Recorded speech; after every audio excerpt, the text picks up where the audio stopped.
Pues ya lo han oído, empezamos una nueva sección que espero que se alargue durante mucho tiempo, porque si vamos a hablar de tecnología, hablar con vos es inacabable. También se lo digo, por eso es líder mundial en este sector. Pero vamos a empezar una sección en la que vamos a abordar muchos temas y no podía ser de otra manera que tener con nosotros al vicepresidente de movilidad de Bosch, a Ricardo Laya. Hola Ricardo, ¿cómo estás? Muy bien, encantado de abrir esta sección. Ricardo, ¿qué es la tecnología para vos? Pues para nosotros la tecnología son herramientas para hacer mejor la vida de las personas y para hacer mejor nuestra sociedad. Por eso hablamos nuestro eslogan de innovación para tu vida, que es eso, tener un montón de gente trabajando en desarrollar, en producir y en comercializar soluciones que pensamos que ayudan a nuestra sociedad. Alguna vez cuando hablo de empresas como la vuestra, o principalmente de la vuestra, siempre me preguntan, ¿pero trabajan por pedido? Es decir, para la industria del automóvil, en este caso, ¿vale? ¿Trabajan por pedido para primer equipo o trabajan y ellos son los que innovan y le venden a primer equipo porque le presentan las cosas a los fabricantes? Siempre esa pregunta sale. Pues esa pregunta, para mí la respuesta siempre es: trabajamos en colaboración con nuestros clientes. Nosotros tenemos esa vocación por la tecnología, esas capacidades de innovación y sí, generamos ideas que intentamos convencer a nuestros clientes, a los fabricantes de automóviles, que son válidas. Pero al final son ellos, y yo eso lo respeto muchísimo, los que van al mercado, los que han de vender sus coches y los que tienen el pulso más cercano. Y entonces el trabajar con ellos es lo que nos permite realmente que nuestras soluciones vayan bien enfocadas. Así que la palabra clave es colaboración. Hace 2 años ya, creo, sí, en la presentación de resultados del grupo hablabais de un porcentaje de piezas Bosch medio en los vehículos. ¿Qué porcentaje puede ser ese en un vehículo? Es verdad que depende mucho del fabricante, depende, pero por hacernos una idea. Porque yo creo que ni uno sale sin una pieza Bosch, por lo menos. Nosotros nos gusta decir eso, que no hay ningún vehículo que no tenga ningún componente de nuestra empresa, de Bosch, ¿de acuerdo? Como porcentaje, sinceramente, no sabría decirte. Lo que sí que monitorizamos es un poco en función de lo que vendemos al sector y lo que se produce en el número de vehículos que se producen a nivel mundial. Pues al final la media está en varios cientos de euros. No voy a decir un número concreto porque esto se mueve bastante, pero estamos hablando de varios cientos de euros de contenido Bosch de media en un vehículo. Pero no es una compra única, ya te lo digo. No es una compra única, es el resultado de mucha tecnología y de mucho esfuerzo. Ricardo, ¿qué papel quiere jugar vos dentro de la movilidad? Porque sois una empresa que dedicáis al I+D+I muchísimo dinero, sois una empresa que, como tú decías, trabajáis de la mano del sector, sois una empresa que cuando llega una innovación y rascas un poquito, la presentéis vosotros o la presenta un fabricante, detrás estáis vosotros. ¿Cómo es ese proceso y qué importancia tiene para una empresa como vos? Que además hemos pasado tiempos complicados, quiero decir que no todos los periodos son maravillosos y vosotros seguís ahí invirtiendo. Hombre, nosotros, si nos remontamos, llevamos 137 años en el negocio, entonces ha tenido que haber etapas buenas y etapas malas, evidentemente. Desde hace muchos años, cuando yo estuve en la empresa, hace 30 años, se hablaba de que en el sector, entonces hablábamos de automoción, no de movilidad, teníamos las 3 S en alemán, ¿no? Sicher, sauber, sparsam, que quiere decir... Por favor, traduzca. seguro, limpio y económico. ¿De acuerdo? Entonces, los productos que hacíamos tenían esa filosofía, contribuir a que los vehículos fueran más seguros, más limpios y más económicos. Bueno, si lo trasladamos al día de hoy, pues digamos, la hemos actualizado un poco y hablamos de electrificación, hablamos de sostenibilidad, seguimos hablando de seguridad y digamos, ahora de conectividad y de digitalización. Al final lo que queremos es que sea una movilidad más sostenible, más segura. Y un elemento que para mí es muy importante y con el que me identifico mucho, que sea excitante, que sea... Es verdad que hay una tendencia lógica a que cada vez más los vehículos son herramientas para ir de A a B, pero pensamos que tiene que haber un efecto de disfrute para el usuario, de excitación, de emoción, y creo que eso es importante, que también a la hora de diseñar los productos eso se mantenga. Un cambio de tecnología no tiene que implicar renunciar a lo que nos ofrecía el automóvil, ¿verdad? Esa es la idea, esa es la idea. Es verdad que el sector del automóvil desde siempre es un sector muy regulado, con lo cual pues las tecnologías muchas veces responden a exigencias regulatorias, pero al final es un sector que acaba dependiendo de un consumidor que decide renovar su coche porque ve que ese coche nuevo tiene cosas que le apetece tener, que son mejores, que son más eficientes, que son más seguras, y entonces no podemos simplemente trabajar digamos, como respuesta a la regulación. Tenemos que mantener ese interés y ese valor del automóvil. Hoy quiero que demos a conocer un poquito más una de las S, la de seguridad, ¿vale? Va a estar común en todos los programas, porque hablar de vos y no hablar de sistemas de seguridad en el automóvil es casi imposible, aunque hacéis muchas cosas, pero todo está ligado. Pero yo diría que vos es el servicio predictivo de nuestros riesgos viales. Y me gusta definirlo así, es decir, todo lo que nos puede pasar en la carretera, gracias a lo que vos instala en nuestros coches, es de alguna manera previsible y evitable. A ver, evidentemente los sistemas de seguridad, de asistencia al conductor, en el nivel que estamos ahora, a nivel de comercialización, pues responden a esos estudios que existen sobre qué causas son las más habituales en los accidentes. Por poner un ejemplo muy sencillo, pues entre los que ha introducido la Unión Europea como obligatorios desde julio del año pasado, está el detector de atención. ¿Por qué? Pues porque cada vez más vemos distracciones con el móvil, etcétera, que causan accidentes. Estos sistemas tienen que responder a esas causas. Entonces sí que es verdad que todo el catálogo de sistemas, sobre todo cuando hablamos de seguridad activa, responden a esos estudios de accidentología que dicen, pues este es el tema que en este momento tenemos que atacar porque es donde estamos teniendo mayores debilidades en la seguridad. Seguridad activa es cualquiera que prevé lo que puede pasar. Correcto. Es decir, que está preparada para funcionar cuando detecta cualquier cosa, que te sales de un carril, como tú decías que tienes falta de atención. La Unión Europea lanzó un paquete hace pocos meses de 8 nuevos sistemas que eran obligatorios. Haznos un poco esa reflexión sobre qué tiene que llevar nuestro coche, porque también es importante, y sobre todo cuando hablamos de un parque tan envejecido, yo creo que la forma de poner en valor lo que aporta un coche nuevo o un coche de segunda mano seminuevo a un mercado frente a ese parque envejecido es la seguridad. Para mí es fundamental. Luego podemos hablar de contaminación, podemos hablar de medio ambiente, pero lo principal es los cambios de seguridad. A ver, yo es un tema, y tú me lo has oído, que me gusta mucho hablar de él porque me parece muy importante. Y porque es verdad que hoy en día el debate en torno a la sostenibilidad, a la descarbonización, etcétera, la electrificación, pues parece que los temas de seguridad se han quedado como menos populares, vamos a decirlo así. Y son los más importantes. Y lo que es verdad es que siguen siendo muy importantes. Venimos de una mejora durante años, una reducción sobre todo de las víctimas muy importante, pero todavía hay muchísimo que hacer. Y además tenemos un pequeño estancamiento en los últimos años. Y tenemos un estancamiento a nivel europeo, no solo a nivel español, que hay que luchar contra él, y tenemos que retomar la senda de la reducción. Entonces, y me permito corregirte, por favor, la Unión Europea ha metido 10 sistemas. Eso no, 8, 10, perdón. 10, son 10. Que ya sabes que me lo traigo memorizado para no fallar delante de ti, que esto está muy feo. No hace falta que se lo memorice. Si alguien sabe de estos temas es Ricardo Laya. Y efectivamente esos 10 sistemas son sistemas de seguridad activa. Yo creo que los vehículos a nivel de seguridad pasiva han mejorado muchísimo, los nuevos materiales, la generalización de airbags, etcétera. Pero las leyes de la física, y yo estudié ciencias físicas, las leyes de la física tienen su límite. Entonces, aquel accidente que podemos evitar es lo mejor que podemos hacer para la seguridad. Entonces, si vemos ese catálogo de sistemas, pues al final estamos hablando de ir atacando cada una de las causas que sabemos que son más frecuentes.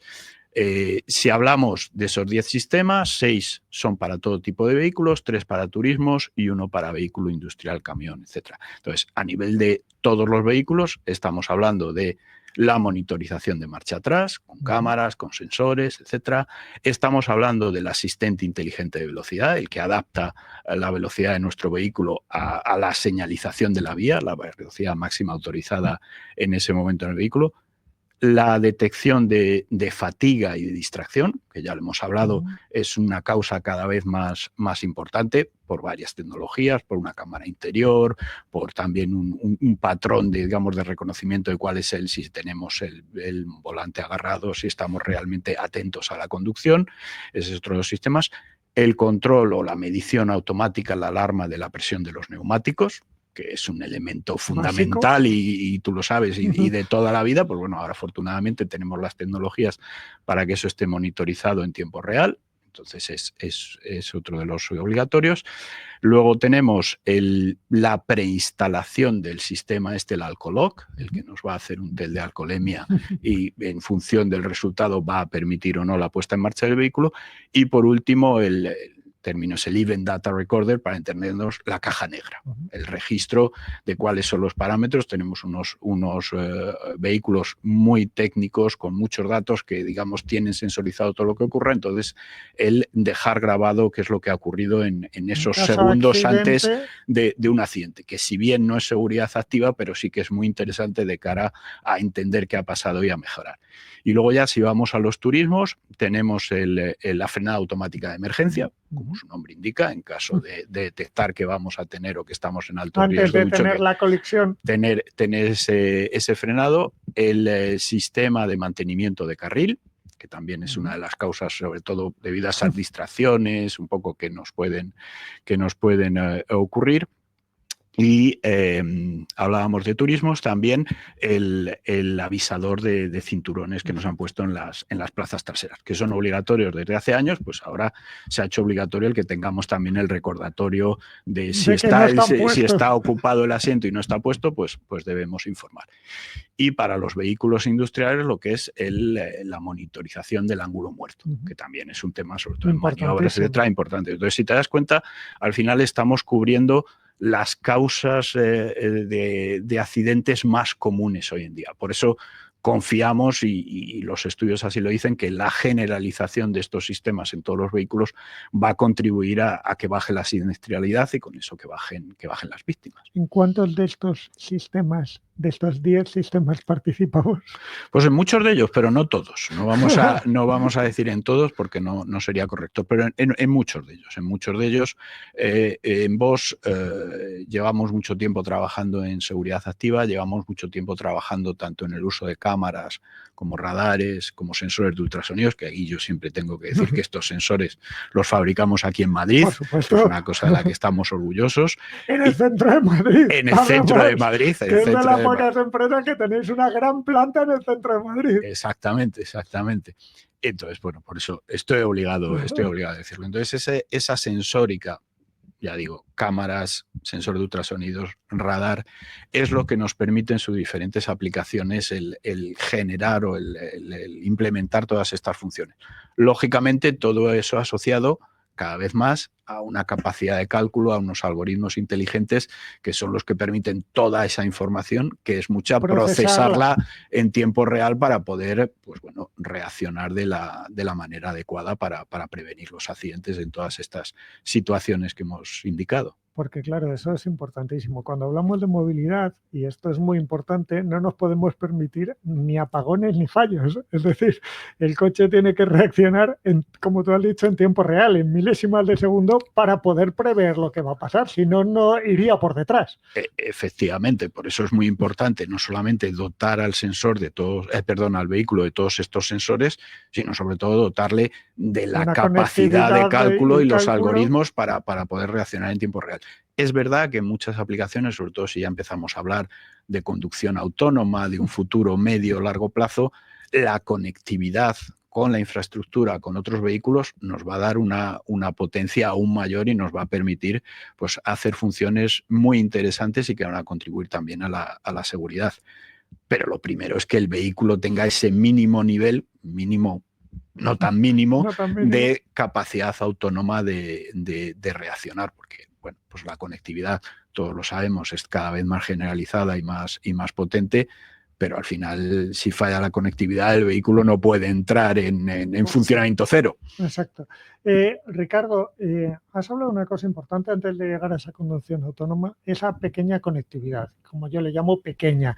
Los vehículos empiezan a ser de cajas cerradas que fueron en el pasado, ahora son cajas conectadas que circulan y que tienen en cuenta lo que pueden hacer otros vehículos, lo que pueden hacer. De todo esto vamos a hablar, pero como hoy es el primer programa, quiero darle un repaso. Esos protocolos V2 algo, que es que te conectas con el exterior, que te conectas con otros vehículos, que te conectas hasta con el fabricante para decir, o con el taller para decir, oye, este coche dentro de nada va a necesitar neumáticos o va a necesitar una reparación porque vemos que está fallando mantenimiento predictivo. Otra de las cosas en las que yo estoy involucradísimo porque me parece seguridad activa. Pero cuéntame un poco, todos esos protocolos, ¿cómo van a influir en nuestra vida, en nuestra manera de movernos en el tráfico? Pues yo creo que en ese primer nivel que estamos hablando, primero, la gran mayoría de los nuevos vehículos, no me atrevo a decir todos, pero la gran mayoría de los nuevos vehículos ya lo tienen. Es raro el vehículo que tú compres nuevo, por supuesto tiene que tener la llamada automática de emergencia, lo que obliga a una conectividad. Esto también es por regulación, por legislación desde hace ya varios años.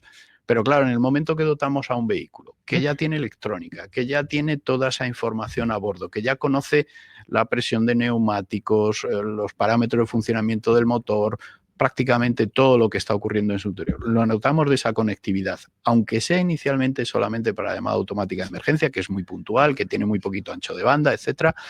Ya tiene también una localización GPS. Exacto.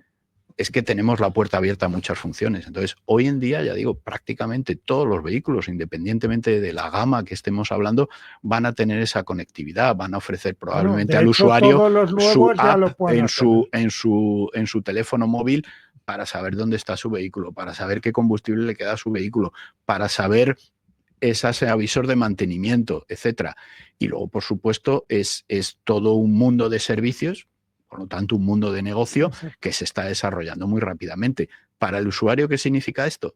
Mayor comodidad y, de alguna manera, voy a decirlo así, también mayor responsabilidad. Antes se te encendía una luz en el tablero amarilla y tú decías, pues según tu forma de pensar, pues corriendo a ver el manual, a ver qué es esto, pues lo tengo que llevar al taller o no tengo que llevar al taller, o le pongo una pegatina para no verlo porque me molesta. Eso cada uno, evidentemente no recomendamos esto. Ahora lo que vas a tener es una información mucho más clara. Te llega a tu teléfono móvil y se dice, oiga, su vehículo le está pasando esto, está avisando esto, por favor tráigalo a un taller. Y eso es algo que bueno, pues digamos, la responsabilidad también tenemos de responder adecuadamente a eso. Pero en general yo lo veo como un avance y una comodidad, porque pasar de una lucecita a un mensaje claro, que además ya en función de cada digamos, fabricante, ya te está diciendo, oiga, ¿quieres tú una cita en el taller? Te lo está poniendo, digamos, en bandeja, es claro. Lo que nosotros en Bosch estamos intentando también trabajar es que esos datos pues estén abiertos a toda la red de servicio. Exacto. Que no sea solamente, siempre son propiedad del usuario, pero que el usuario pueda disponer de ellos no solamente con el fabricante del vehículo, sino a nivel de todos los servicios que pueda necesitar. También ahí hay una directiva europea, como ya la hubo en su día para los talleres, para el acceso a las instrucciones de reparación, pues en esto estamos en lo mismo. Pensamos que el que los datos estén compartidos, estén a disposición de todo el sector, va a dar lugar a muchos servicios y que cada usuario va a poder elegir el servicio que más le convenga.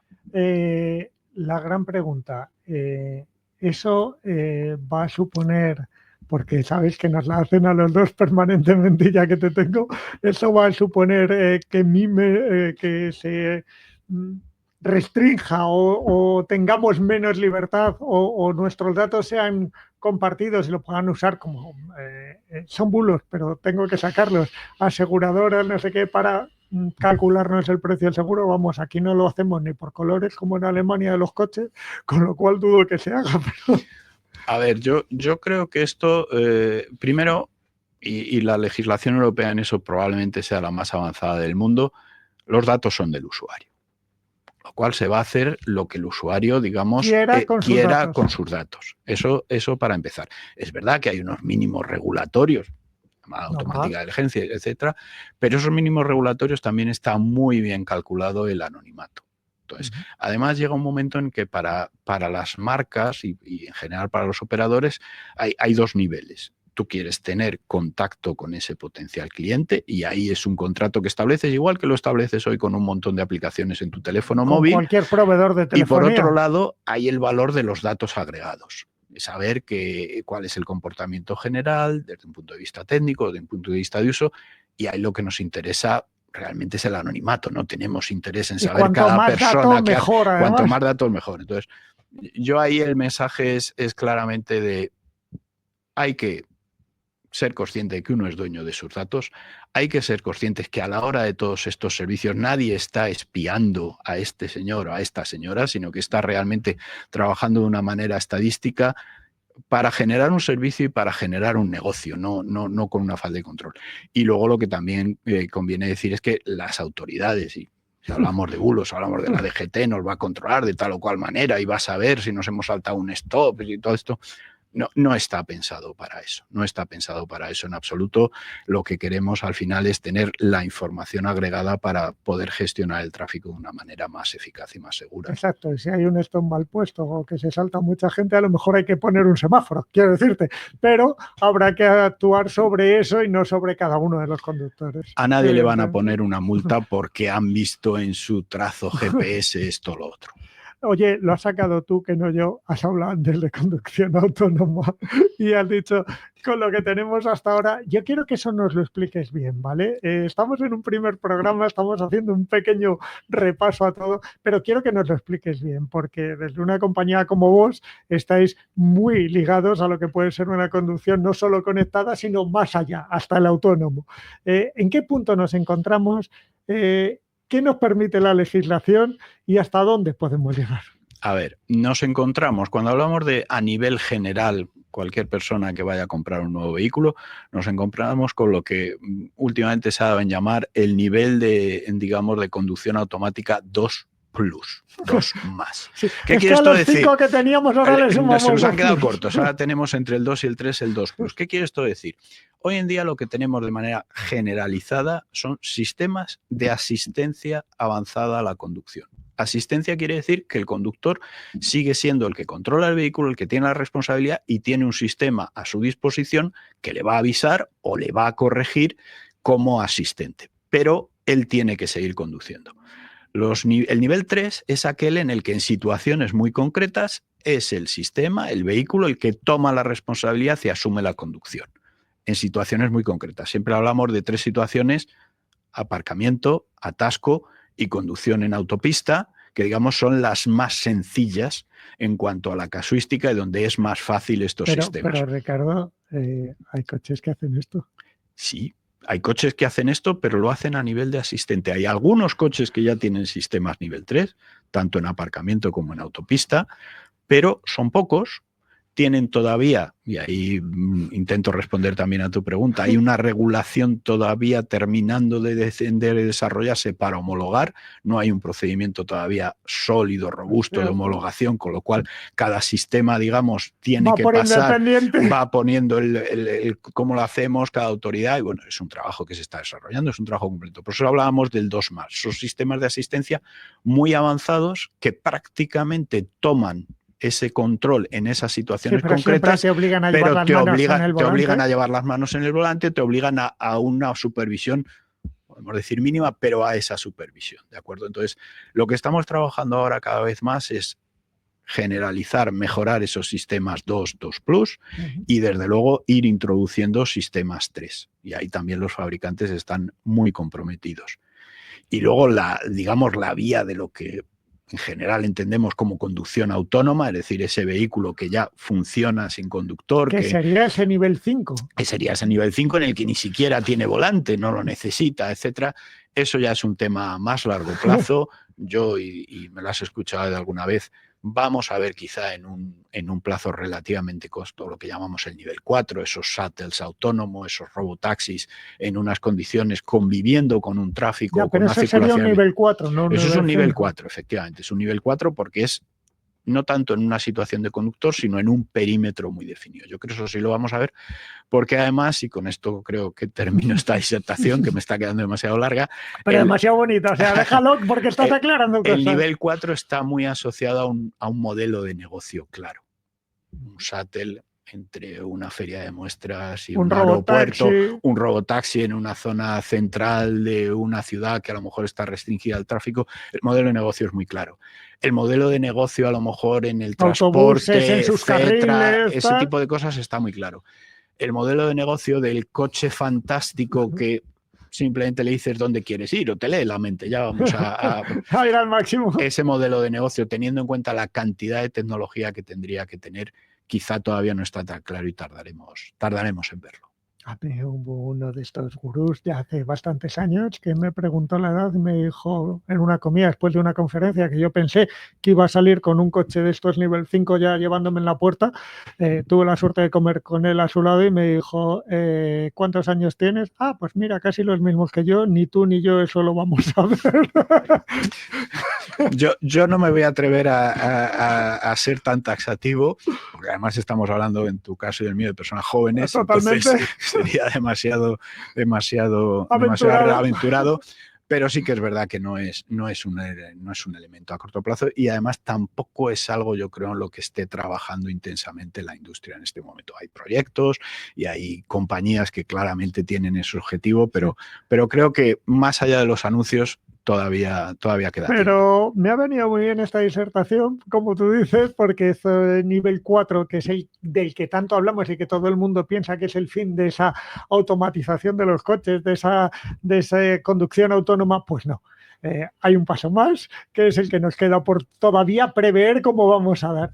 Nosotros siempre hemos dicho que en estos temas estábamos ante una evolución, no ante una revolución, y seguimos pensando eso. Bueno, pues una evolución de tecnología con la que vamos a compartir con vos en nuestros próximos programas. Ricardo Laya, muchas gracias por venir al estudio para hacer esta disertación y para además centrar lo que es la tecnología en la movilidad, porque yo creo que es algo que vamos a ir desarrollando programa a programa. Estaremos encantados. Muchas gracias a vosotros. Muchas gracias, amigo.